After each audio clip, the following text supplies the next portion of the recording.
안녕하십니까. 정효 목사입니다. 오늘은 에브라임 하우스에서 또 말씀을 나누겠습니다.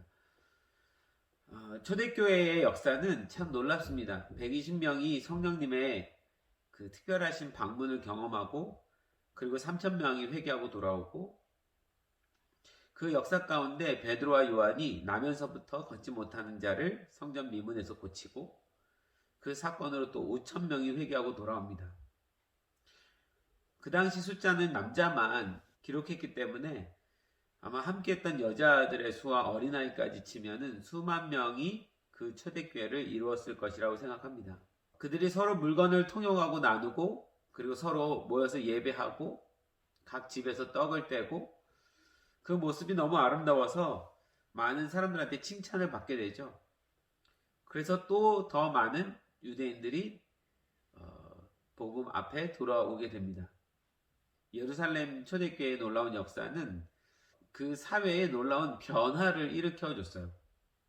그곳에 함께하고 있었던 모든 지체들은 너무 행복했을 것입니다. 근데 한 가지 문제가 있죠. 예수님께서 분명히 성령님이 오시면 예루살렘과 온 유대와 사마리아와 땅끝까지 이르러 내 증인이 되리라 라고 말씀하셨잖아요. 그럼 그들은 그 예루살렘에서부터 온 유대로 그리고 사마리아로 그 복음을 들고 나갔어야 되는데 아무도 나가지 않는 거죠. 그래서일까요? 하나님께서는 스데반이라는 한 사람의 순교를 허락하십니다. 스데반이 죽고 나서 핍박이 오죠. 그 핍박 때문에 그 예루살렘에 있었던 모든 사람들이 흩어지기 시작합니다. 아마도 그 각 나라에서 온 3,000명의 사람들은 각기 자신의 나라로 돌아갔을 거예요. 그리고 그곳에서 복음을 전했을 것입니다. 그리고 이 초대교회에 이루었던 그 7 집사 중에 빌립이라는 사람이 처음으로 사마리아까지 들어가서 복음을 전하게 됩니다. 그 이야기가 이제 사도행전 8장에 기록이 되어 있죠. 그 사도행전에 큰 기적이 일어났습니다. 그래서 큰 기쁨이 있었다 이렇게 표현이 됩니다. 근데 저는 오늘 그 다음의 이야기를 좀 나누고 싶은데요. 사마리아에서 놀라운 큰 부흥이 일어나고 큰 기쁨이 일어났는데 뒤에 천사가 나타나서 이 빌립에게 예루살렘에서 가사로 가는 그 길에 광야로 내려가라 라고 명령을 내립니다. 아마 빌립은 이 명령에 대해서 좀 의문을 가졌을 거예요. 왜냐하면 지금 그곳엔 큰 부흥이 일어났으니까요. 아무도 살지 않는 광야에 왜 내려가라고 하는지, 이 부흥이 일어난 이 현장이 있어야 되는 것이 너무 당연한 거 아닐까? 이런 생각을 하지 않았을까 싶어요. 그러나 그는 순종하고 그 길을 떠납니다. 그리고 아무도 있을 것 같지 않은 광야로 들어가죠. 근데 그 광야의 길에서 에디오피아에서 그 간다게 여왕의 신하인 한 사람이 예루살렘에 왔다가 돌아가는 그 시각에 만나게 됩니다. 그때 성령님께서 빌립에게 말씀하십니다. 마차로 가까이 가라. 그리고 그 마차에 타고 있는 그 에디오피아 신하가 이사야 53장의 말씀을 읽고 있는 것을 듣게 됩니다. 빌립은 물었어요. 그 뜻을 이해하십니까? 그 신하는 잘 모릅니다. 아무도 내게 가르쳐 주지 않으니 어떻게 알겠습니까? 이 간다게 여왕의 신하인 에디오피아 신하는 이사야 53장의 말씀이 도대체 누구에 대한 이야기고 왜 메시아가 고난을 받아야 되는지 이해가 되지 않아서 예루살렘에 있는 수많은 사람들한테 물었을 거예요. 그런데 아무도 그것을 제대로 답해주지 못했습니다. 그도 그럴 것이 유대인들은, 이스라엘 사람들은 메시아가 고난받는다는 것에 대해서 인정하지 않고 싶었거든요. 그래서 빌립은 그 의미를 설명해 주기 시작합니다. 왜 메시아가 고난을 받아야 되는지 우리도 이미 잘 알고 있죠. 예수님이 메시아로 이 땅에 오신 건 이 땅의 죄와 더러움을 해결해 주시러 오신 분이십니다. 그래서 그 죄에 대한 죽음의 대가를 본인이 치르시는 거죠. 그래서 고난을 당하실 수밖에 없었던 거죠. 그래서 메시아는 당연히 고난을 받으실 수밖에 없는 거야. 그 이사야 53장의 내용 중에 마치 도살장에 끌려가는 어린 양 같다 이런 표현이 있거든요. 예수님께서 그 십자가에 어린 양처럼 순종함으로 끌려가셔서 죽음을 당하시거든요. 그 이야기를 빌립이 다 설명을 해줍니다. 그리고 나서 그분이 바로 예수님이셨습니다. 그 예수님께서 당신의 죄도 다 용서해 주시고 이방의 빛이 되셔서 부활하셔서 당신을 지금 그 예수님의 자녀로 초청하고 있습니다. 이 이야기를 듣고 나서 이 신하는 이렇게 말합니다. 저기 물이 있습니다. 나도 저 물에서 지금 세례를 받을 수 없겠습니까? 물론 되죠. 그래서 빌립이 그 신하에게 세례를 베풉니다. 제가 2017년도에 이스라엘을 방문할 때에 일주일간 에디오피아를 먼저 방문한 적이 있습니다. 에디오피아 백성들은 자신들의 선조를 솔로몬에 두고 있더라고요. 이상하죠? 아프리카에 사는 에디오피아인데 왜 그들의 선조를 이스라엘의 유대인이라고 표현할까요? 이 사건은 과거에 그 시바 여왕이 솔로몬의 그 지혜로움을 듣고 찾아오죠. 수많은 물건들을 갖고 찾아와서 선물을 드리고 그 솔로몬의 지혜 이야기를 듣습니다.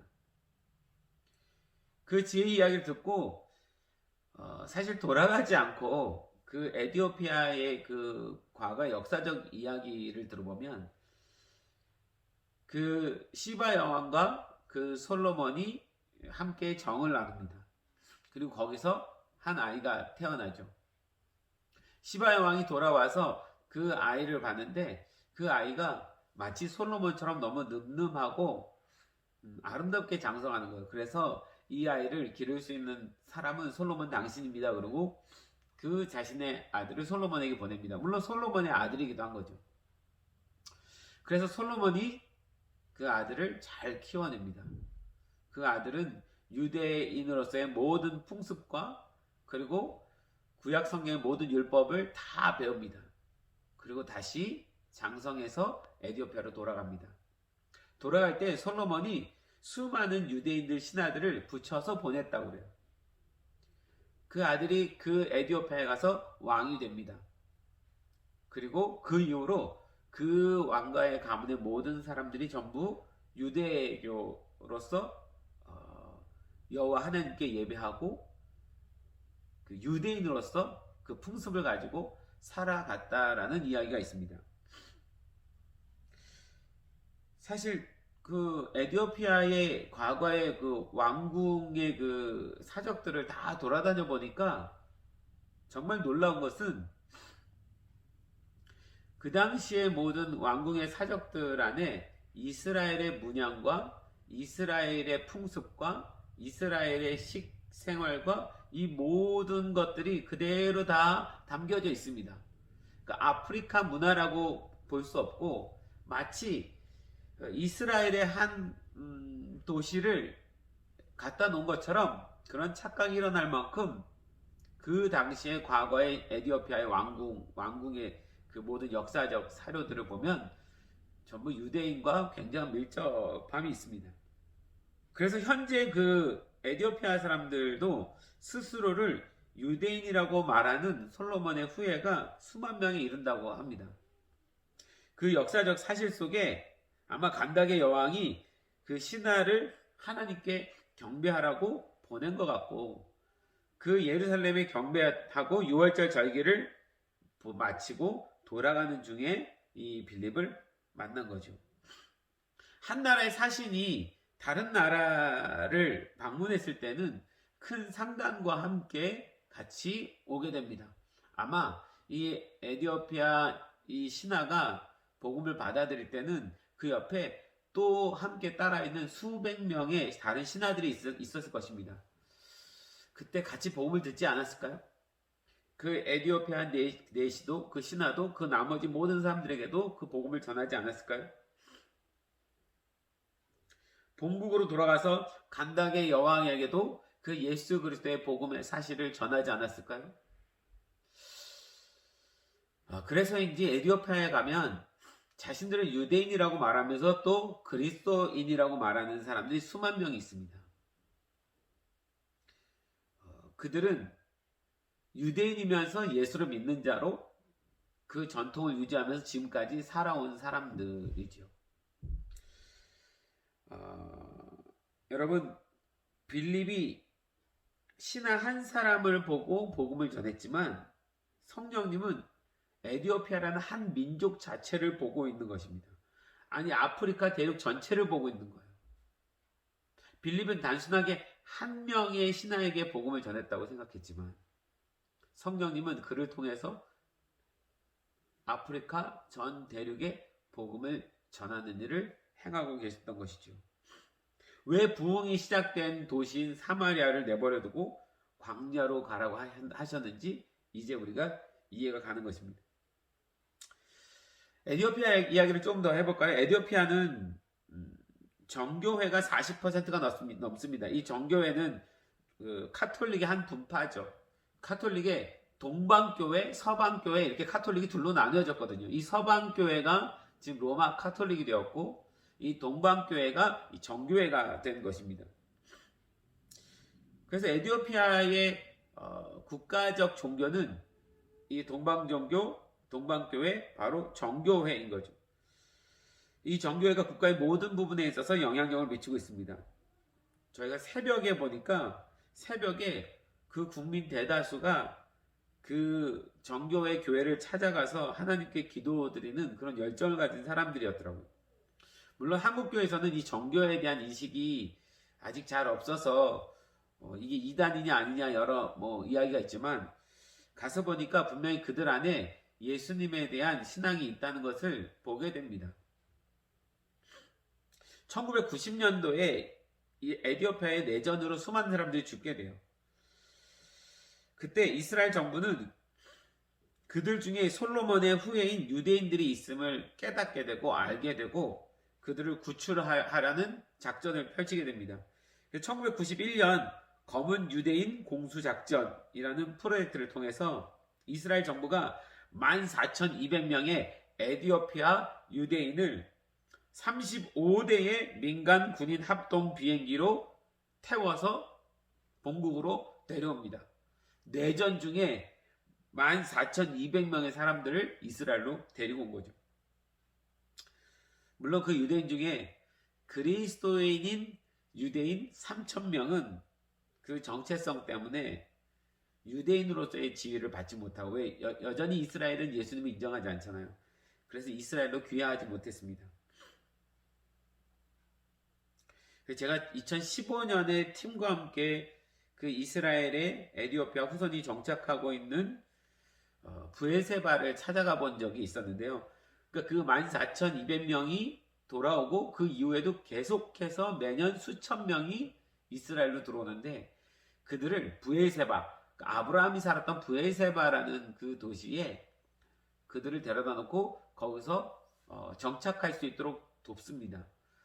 아프리카 원주민이었잖아요. 수도꼭지 하나도 틀 줄 모르고 전등 하나도 켤 줄 모르는 그런 오지 마을에 살던 사람들이에요. 물론 유대인의 전통을 갖고 있었지만 21세기 도시는 한 번도 접해보지 못한 사람들이라 이스라엘은 그들을 자신들의 후손이라고 생각하고 데려다가 21세기의 도시에서 살아갈 수 있도록 훈련을 시키고 있는 거죠.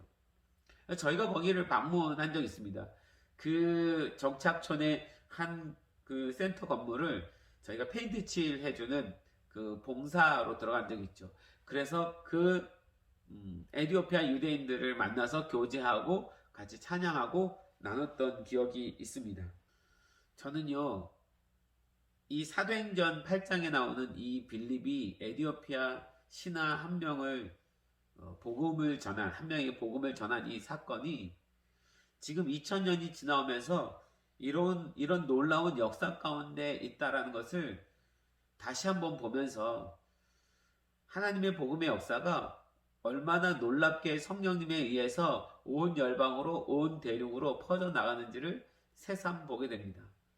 빌립은 한 사람에게 복음을 전했지만 그 한 사람이 한 민족에게 복음을 전하고 그 민족으로부터 아프리카 대륙으로 복음이 번져나가는 그 놀라운 역사가 오늘날에도 계속 이루어지고 있는 것이죠.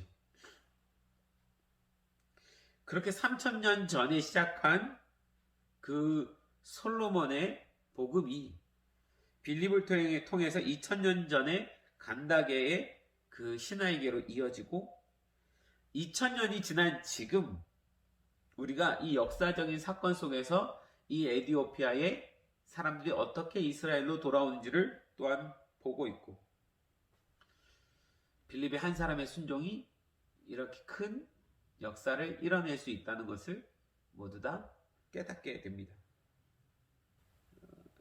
가끔 제가 선교하면서 수많은 돈을 들이고 재정을 들이고 시간을 들이고 수백 명의 청년들과 함께 오지 마을을 찾았을 때 너무 가난한 한 사람에게 복음을 전했을 때 이 한 사람한테 복음을 전하는 것이 이 한 사람의 영혼을 위해서 전하기도 하지만 문득 이런 말씀을 보면 이 한 사람을 통해서 수십 년 수백 년이 지났을 때 하나님께서 어떤 역사를 일으키실까? 우리는 그 한 사람을 하나님의 시각에서 바라봐야 할 것입니다. 그 한 사람이 한 민족을 변화시키고 한 대륙을 하나님께로 인도할 수 있는 놀라운 사람이 될 수 있는 것이니까요. 특별히 선교지의 다음 세대에게 복음을 전했을 때 다음 세대 한 명을 통해서 하나님이 놀랍게 그 가족과 친척과 그리고 그 한 사람이 하나님의 사역자로 헌신해서 교회를 개척하고 그 복음을 확산시키는 것을 보면 한 영혼을 구원하는 것이 천하보다 더 귀하다는 하나님 말씀이 충분히 이해가 갑니다. 그래서 여러분에게도 도전하고 싶습니다. 내가 오늘 복음을 전하는 그 한 사람이 내게 있어서는 한 사람일지 모르겠지만 하나님의 시각에 있어서는 그 한 사람을 통해 하나님은 열방에 정말 놀라운 일들을 역사를 통해서 놀라운 일들을 행할 수 있다는 것을 다시 한번 기억하고 그 소중함으로 그 한 명에게 복음을 전하는 우리 모두가 되었으면 좋겠습니다. 빌립처럼 말이죠.